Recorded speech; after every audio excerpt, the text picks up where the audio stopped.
Welcome to the Scotty P podcast, man. I'm here with Declan Moody. And man, I'm glad to have you on. Thanks for coming, dude. No, thanks for having me. I appreciate it. Absolutely, buddy. Dude, so we've had a match together. I think we competed over a year ago at combat sports coverage. Yeah. And you smoked me in about a minute with a triangle. But, and then, man, since then, man, you've come so far. We've rolled together since the first time that we competed and now, and you're like on a whole nother level. You medaled, you got gold at one of the trials. I think it was the Eurasian trials. Asian trials, yeah. Man, and so now you're on your way to ADCC. So it's like you've come so far in the past year. It's been super awesome to see. Kind of want to let the audience know just kind of about your journey this past year. Yeah, this year, the last years, I've been able to spend a lot of time in the US. Originally from Adelaide, Australia. So it's been nice to just be exposed to a high level more consistently. We just don't have the depth of competitors and talent in Australia just yet. It's coming up really quickly, but to be exposed to that more consistently, I feel that's been able to progress my career at a much more rapid pace. Hell yeah. So you train over there, like, I think it's M16 in Australia. Yeah. It seems like a lot of the athletes from that gym come to B team, it seems like. Yeah, so M16 is run by a guy like Miles Simpson. He's like one of the pioneers of MMA in Australia, particularly where I'm from, Adelaide. And Craig is from Adelaide also, and Craig's brother teaches at M16 alongside me and Miles, like another black belt, Lachlan Morn.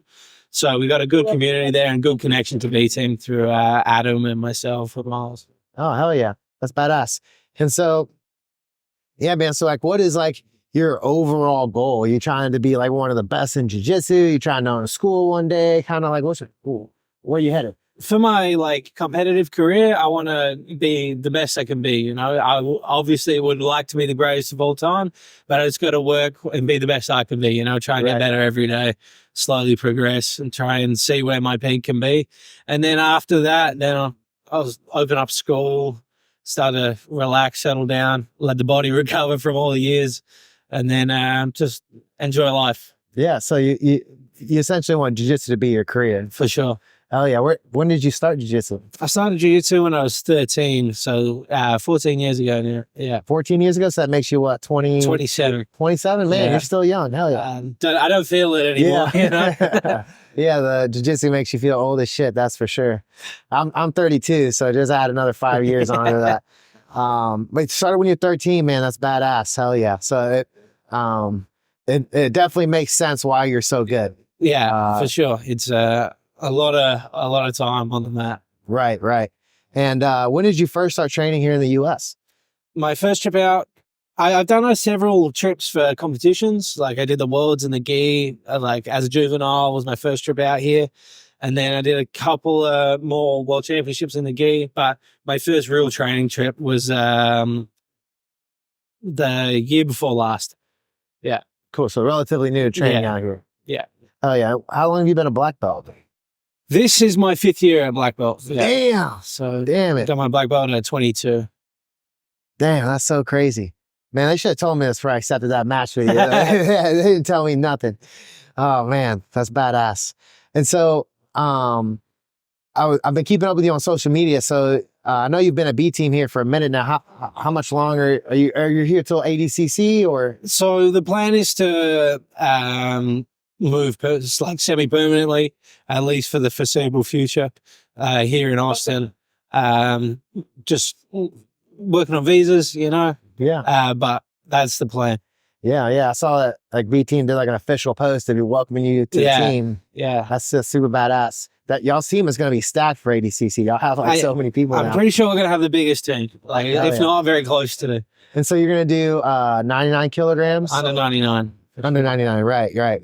And then so yeah, Nicky Rod, he's probably doing super heavy. Then you're doing 99. I guess Craig hasn't decided what he's doing yet. We'll see. We'll see when he settles down. Yeah. Where he decides. If not, hopefully we'll have Jay in 88 anyway. Right. I feel we have and 77. We got Ethan. Everyone. Yeah, everyone. Yeah. And then 66 we'll have Ethan and hopefully Damien as well if he chooses. And then, Joseph Chen, Joseph Owen, and Kenza, Owen. Man, such a badass big team. Hell yeah. And yeah, dude. So what's it like kind of been just transitioning from living your whole life in Australia to now being like you're pretty much an international athlete at this point, right? So yeah, what's that been like? It's been good. It's been a pretty smooth transition. I was competing a lot back in Australia and doing Australian scene's been growing. I've been lucky enough to headline a lot of pro shows and get experience competing in front of crowds and things. So now it's just trying to take that same experience and apply it to an international stage. Right. And yeah, do you have like any goals that you're trying to really accomplish? I know, so ADCC is in like 6 months or so. Yeah. And I know that's probably like your main focus, right? But yeah, essentially, how are things going for you day to day as you prepare for that? Yeah, it's amazing. Just training as hard as I can. I actually want to take as many matches as I can in the lead up, stay nice and active, and I just want to build a name out here in the US. You know, I'm recognized in Australia in the jiu-jitsu community, but I want to build that same reputation over here. You know, I'm still pretty fresh over here, so not quite a name yet, but I just want to take all the opportunities to build that name that I can. Yeah, I know you're doing the Enigma team event in a couple weeks for the B team. That's the plan. Oh yeah, you're gonna be the main heavy hitter for them or what? I think it's going to be quite a solid team. I don't know the exact team. We're still configuring, but that's the plan. Yeah, it seems like most teams are still trying to figure out their exact lineup. With the weight limits too, I'm taking up half the weight. You know? Yeah. That's I'm gonna be a commentator for this one, but I was invited to be on a team, and it's like, yeah, the whole weight thing. It's like, man, if I'm on the team, we only have maybe one more. We got a few 66s to make up for it. We need a little guy to make it work. Man, that's so funny. So, well, I'd like to ask you about like what the difference is between like training at B team and then maybe like training at, you know, the world-class places in Australia. What would you say is like making the biggest difference as far as like preparing you for ADCC? The biggest difference is just the amount of people with the same goal and the same lifestyle. You know, Right. It's very hard in Australia to make money and train full time and be able to apply yourself as efficiently as you can here. We got a room of 20, 30 guys that are training full time professionally, and we can push each other every day. Whereas back home, sometimes, you know, it's a little bit trickier to get that level of training with guys that are trying to push for the same goal. We're limited with guys that work and have families. And of course, that'll change over time. We'll get more professional athletes. But here right now is just, I think, the most efficient way to train. Yeah. And man, you also got you guys also got Haisam there too now, right? So for sure. I bet you two are like main training partners. Yeah. Always clearing the mat, you know, taking up the space. Yeah. I've seen him post some highlights of you and him going at it. He's probably like between him and Nicky Rod, those are pretty much the only two guys that are just like outsize you. Well, then Vince. Big Vince, yeah. Me and Haisam actually competed, I think it might have been 2017 or 18. Yeah, I was living in Japan at the time, he was too. So we've known each other for a long time. Oh, we've had a bunch of matches How'd that over match there. go? He's beaten me every match we've had. We've had 3. Yeah. And then, but now it's cool, like, to know him back then, and now we're training partners. Yeah, man. Yeah, that's badass. You guys are now like teammates now. Yeah. Pretty much both trying to accomplish the same thing, which is become ADCC champion. That's dope. And then obviously like the visa things, that becomes like way more, if you guys have, if you have a big showing at ADCC, I bet all the visa stuff becomes a lot easier. Fortunately for me, winning the trials helps, and then having that recognition, everything helps, you know, any tournament helps. Do you have any, big tournaments scheduled that have been announced yet? Nothing that's announced yet. I want to make a good run at the RBGF tournaments this year too. I want to do the PAMs and the Worlds, all the majors. Hopefully some more tournaments and super fights. I'm open for anything. Yeah. Man, they should get you on WNO. I'd like to see you on WNO. Yeah, hopefully something in the works there. That would be the plan. Have they reached out to you at all yet? They haven't reached out to me, but I know my name's been thrown around a little bit. Oh, hell yeah. Sweet. Yeah, I would love to see you on a matchup with someone from another team. That'd be dope. What got you into jiu-jitsu? I was just going into high school and I didn't really have much to do. You know, I was just at home playing video games, and then I was looking for sort of a sport or something to do outside of school. And then I was watching a lot of the UFC, and I didn't really fancy getting punched in the face too much. And then I found jiu-jitsu school, and then my dad took me and then was taking me regularly out to jiu-jitsu and fell in love. Hell yeah. That's badass. And so, yeah, it's like, do you do anything outside of jiu-jitsu really? Or are you just like all in jiu-jitsu? I'm just pretty much all in, you know.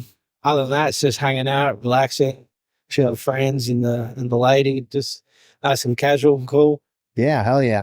Cause I want to see if there's like, anything in jiu-jitsu that maybe you learned from somewhere else that helps you in jiu-jitsu, or something that jiu-jitsu has taught you that you apply in other areas of your life. I think just the discipline and just the lifestyle, you know, you just apply that from jiu-jitsu to anything you do in life now. Yeah, just the discipline, doing it every day. Yeah. Craig Jones, he's always like, from what I notice, a lot of people from over there are very like y'all like roast each other essentially like all the time. Yeah. Okay, nonstop, like cracking jokes. You seem a little more quiet, but is that like pretty common over there in Australia? Oh, everyone's like that. I'm like that too, but I just take a little bit longer to warm up. If you see me in the gym and the camera's off, I'm probably roasting someone. I'm just trying to hide it, make myself look good for as long as possible. Yeah. When I do train there, I'm gonna try to train there at noon today, so I should be there. But no, you guys are always like roasting each other when I'm in there for sure. Yeah, it's like in Australia, it's like you just keep going, and whoever breaks first loses. You know? Damn it! Well, I would lose every time. I always break first. Yeah, I have this joke that's like, jiu-jitsu prepares you for everything but getting roasted. It's like someone roasts your feelings, there's nothing you can do about it. You're just like, jiu-jitsu didn't tell me how to be emotionally tough. Yeah, being around Craig, you have to be pretty mentally tough. Yeah. You never know when he's going to come for you. Yeah, I can only imagine. And his brother's as bad. So his brother, who's his brother? Adam Jones. Yeah, Adam Jones. I don't even. Is he on any of the podcasts or anything? Back home, he's on a lot of podcasts. He's funny. Like, dang it, super funny. I can't believe there's someone funnier than Craig Jones. That's hilarious. But hell yeah, man. I'll ask you some advice questions and then we'll wrap this sucker up. What would be your piece of advice for someone looking to make jiu-jitsu their full-time sport, especially maybe even like for someone like not American, right? Maybe they're coming over here too. Yeah. You got to be happy living in poverty, loving what you do, you know? You're like, the money, will hopefully come eventually, but you've got to be happy living off nothing. I remember living in Japan, just eating like bowl of noodles, for like on and off for a year.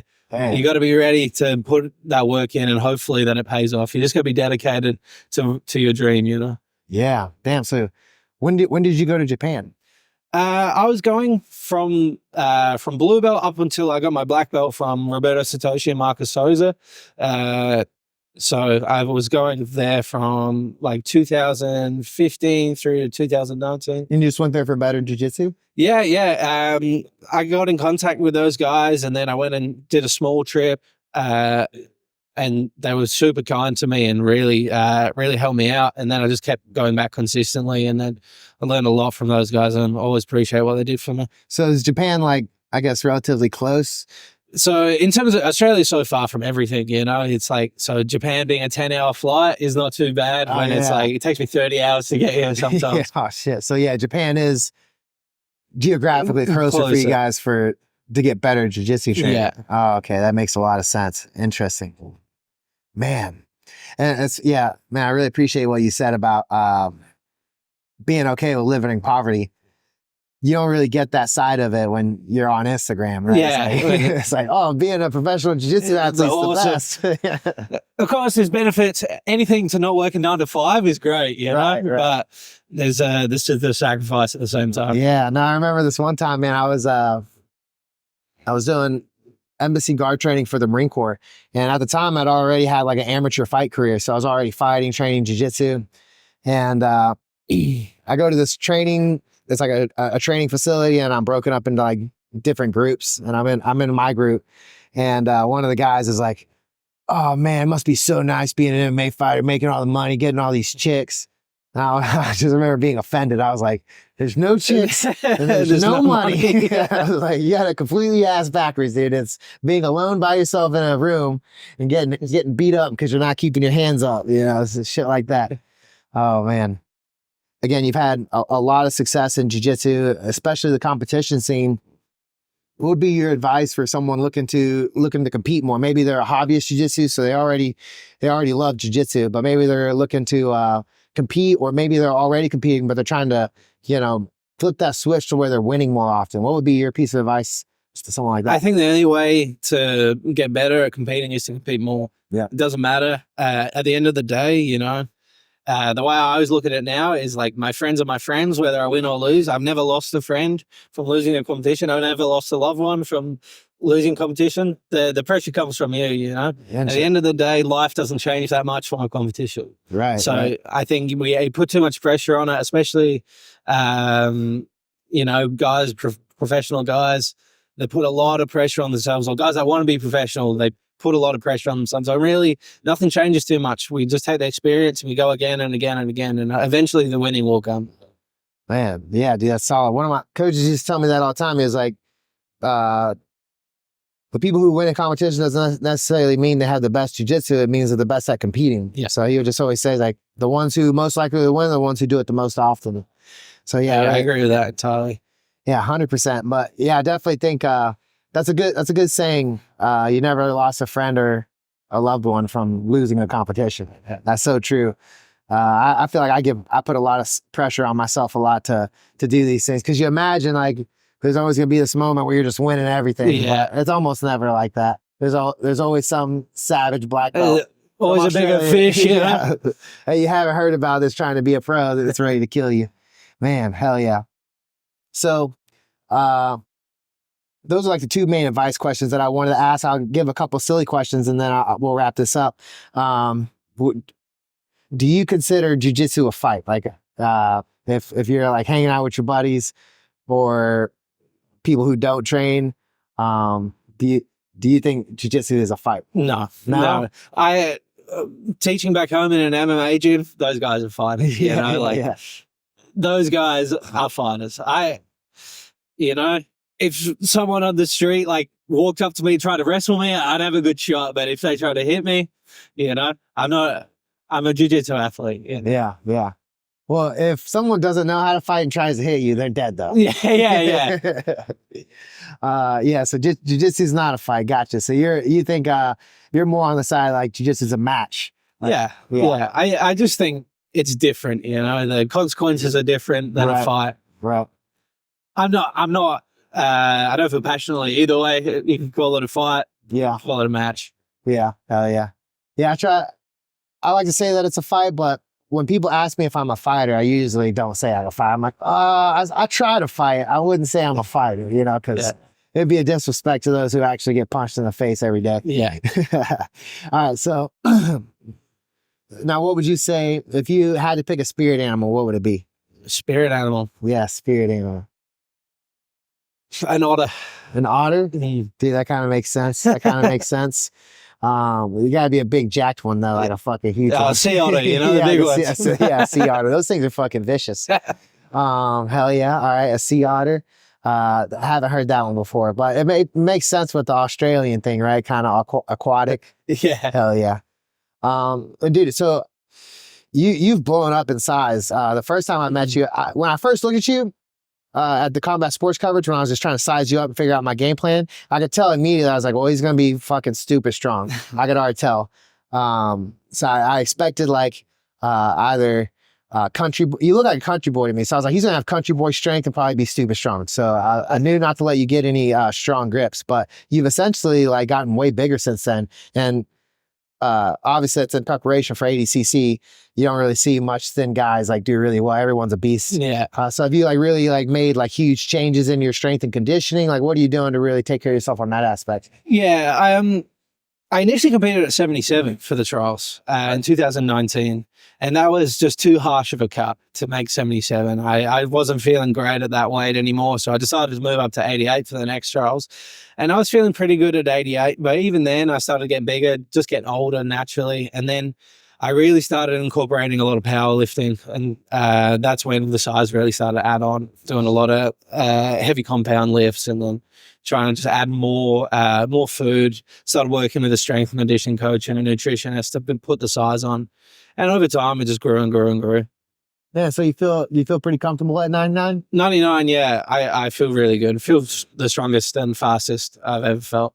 Hell yeah. Yeah, it's funny how it changes, the speed changes. I honestly, because I'll go in between like the 205ers and the heavier weights, and I honestly almost feel better in the heavier weights because when you start, the lower you go, the much faster pace the match is at. It's like a whole different style of grappling almost. Yeah, that was the other thing. I was like, the bigger I go, the lazier I could be. The more I could just lay on someone. That's better for me. I can stop heavy breathing as much. Yeah, and you're still, for a big guy, I mean, in my eyes, it seems like you bring like a lot of flexibility and movement still. Yeah, I think because when I started, I fought in every IBGF weight class from rooster to ultra heavy, you know. So my game developed as a smaller grappler, and I think I've kept that now at a heavyweight. Hell yeah, dude, that makes a lot of sense. Yeah, dude, when you're a heavyweight and you have like that flexibility, that's really it's super huge tricky. asset. Yeah, because you can hit triangles. Well, me and you roll. The two things that I noticed that you can hit triangles from anywhere, and you have a really good, I don't know what you'd call it, but essentially from like a De La Hiva, and then you technical stand up with the De La Hiva. Yeah. It's like one of your best. That's one of my best sweeps for sure. Yeah, I've been stealing. I've been using it. It's so good. You have any crazy, hilarious stories or any funny stories about jiu-jitsu? Anything crazy happen? Any crazy injuries? Touch wood, injuries pretty minor, like broken fingers. Just standing knees, shoulders. When I was in Japan, I dislocated my finger, and like I saw it was dislocated, and I was like, oh, it's fine, I'll put it back in. But I saw it had twisted, and I was like looking at my fingernail on my palm side. Oh, But I didn't have the language ability in Japanese to be like, hey, my finger's twisted around. Oh, no. So I just had to grip it, pull it, and put it back in. It was one of the, it's still wonky. Dang it, which one? This is the ring finger. Damn it. Dude, I got, this is the furthest I could straighten my hand. Yeah, I don't even know what happened, dude. I was grappling and I went for an Americana on something and I felt a pop. And then afterwards, I thought it would just go back to normal, like it was just like swollen. Yeah. And then it just never got better. So now I oftentimes I have to grapple like this. Yeah, because I don't want it to get smashed. So I'm always doing this now, which I find is actually pretty decent. Yeah. But man, yeah, I can't imagine dislocating my finger like that. Fuck that. Have you been any other places other than Australia and Japan? I competed in Portugal for the Europeans. I've done the World Pro a few times. I've traveled. Lucky to travel a lot. Did you have any other teammates compete with you at the Eurasian trials? From M16, it was just me. Yeah. And so Ben Hodgkinson, is he in a different gym? He's an absolute, but trains, which is in Melbourne with Lockie Giles. Right. But he, trains a B team too. So it's just a different part of Australia? Yeah, just so I'm in South Australia and like dead center at the bottom, and then he's off to the East Coast. Gotcha. Yeah, I thought that's where all you guys were at was in Melbourne, but you're in a different place. Yeah, I'm in a much smaller city. But and I guess Absolute has like connections through Lachlan. Yeah. Your B team as well. Exactly, yeah. Gotcha. Okay, that makes a lot of sense. Interesting. And have you got to train with Lachlan Giles? Not for a few years now. I think the last time I trained with him was 2018, 17 time. So are you guys like rival gyms, Absolute and M16 like rival gyms? No, not at all. Giles has come over and done a lot of seminars at M16. Gotcha. Yeah, it's a nice tight community. Is one better than the other, or is this kind of just geographical? It's just geographical. It's like Adelaide's just a much smaller city. Melbourne has more competitors. It's a bigger city. Oh, gotcha. Yeah, because I haven't heard of the kind of Adelaide. Adelaide, gotcha. Interesting. Yeah, I know about Melbourne, obviously. I've been to Melbourne. I've traveled around the world while I was in the Marine Corps. So I've seen a couple places, been to Hong Kong, Thailand. But so I have some geographical knowledge of those places. Very cool, dude. Well, man, unless you have anything that you want to talk about, I'm all out of questions, but this is a pretty simple podcast. No, that's it. Well, Thank dude, you very I much. appreciate you coming, I appreciate man. it. I'm gonna try to hit up this B team real quick. I think we're gonna go train. I gotta see what our guys are up to, but Yeah. I should see you there. I'd love to roll with you again, Awesome. buddy. Yeah, please. Oh yeah, thank Thank you you very much. Appreciate you, bro.